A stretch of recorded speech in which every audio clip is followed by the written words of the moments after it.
Nasubukan niyo na bang magluto ng ginataang bilo-bilong saging o pinaltok na saging? Naku, kahit napakasimpleng sangkap lang nito, napakasarap naman.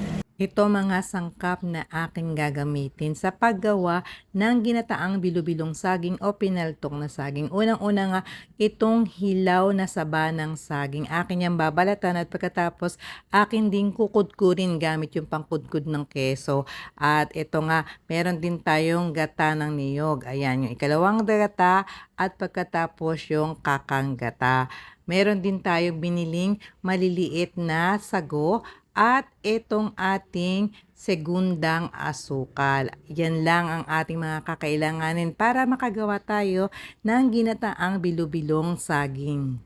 Sisimulan ko ng balatan itong ating mga saba ng saging. Ayan, medyo mas mahirap tong balatan kaysa sa no, kasi nga nakadikit pa yung balat. Pero ayan, mababalatan naman natin pero dahan-dahan lang para hindi tayo masugatan. At ayan na nga, tapos ko ng balatan ang lahat ng saging at ngayon naman akin na tong kukudkurin gamit itong pangkudkud ng keso.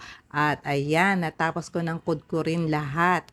Ngayon naman akin 'tong bibilugin, ayan. Ayan, gumamit ako ng 2 kutsara sa pagbibilog kasi nga ayoko ng kamay yung gagamitin kasi madikit siya at yun nga may dagta pa. Ayan ang aking natapos na mga bilo-bilo, 'di ba? Ang ganda rin naman, talagang tiyaga lang.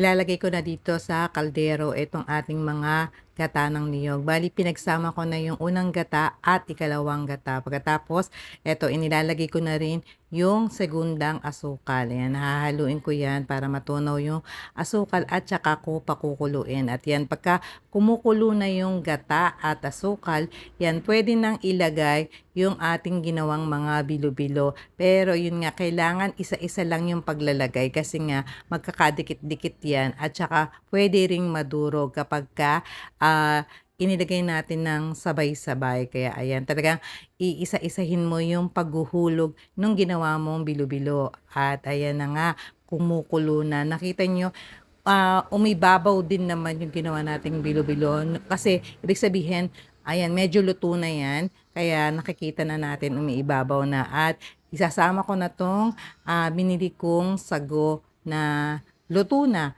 Yan, medyo maliliit lang talaga yung binili ko kasi ayoko nung masyadong malalaking sago. At ayan, pakukuluin lang natin yan. At kapag hahaluin yan, ay dahan-dahan lang talaga para nga hindi masisira yung ginawa nating bilo-bilong saging. Kapag naluto na yan, yung mga bilo-bilong saging ay talagang makikita mo buo. Ayan, kagaya nito, diba? Thank you for watching and don't forget to follow, like, and share. Bye!